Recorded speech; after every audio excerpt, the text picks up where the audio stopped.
श्री और भगवान के चरणों में प्रार्थना करते हैं जे जजन आप सब लोगों के परम हित के लिए, परम कल्याण के लिए, परम लाभ के लिए और परमानंद के लिए ही हो।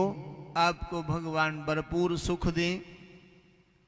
इस यज्ञ का आपको इतना आशीर्वाद मिले कि आप सदा सफल, संपन्न, सुखी और आह्लादित रहें।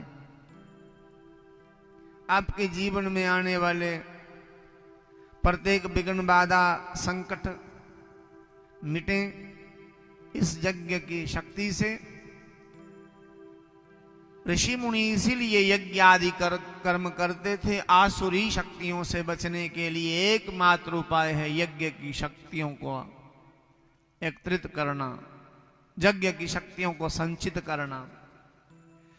धन भले ही संचित ना हो सके, किंतु यज्ञ आदि शक्तियां संचित करके हम अपने जीवन का परम कल्याण कर सकते हैं।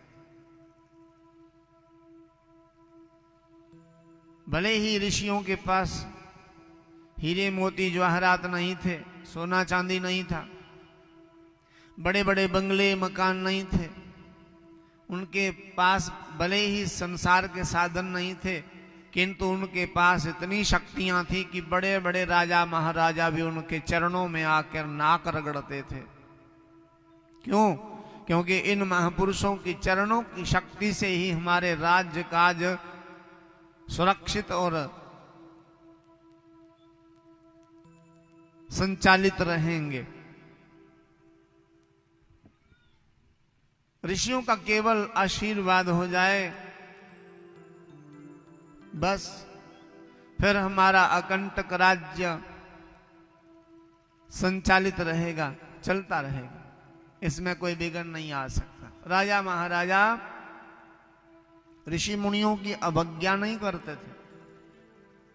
रावण जैसे राजा की बात नहीं कह रहा हूं, कंस जैसे राजाओं की बात नहीं कर रहा हूं, हिरण्याकशिपु जैसे राजाओं की बात नहीं कर रहा हूं, क्योंकि इन राजाओं ने तो अत्याचार के सिवाय कुछ किया ही नहीं।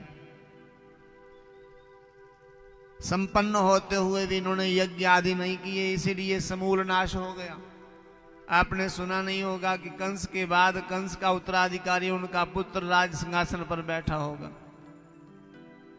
या रावण के मरणों उपरांत रावण का कोई पुत्र पौत्र उनके सिंहासन पर उत्तराधिकारी बनकर बैठा होगा।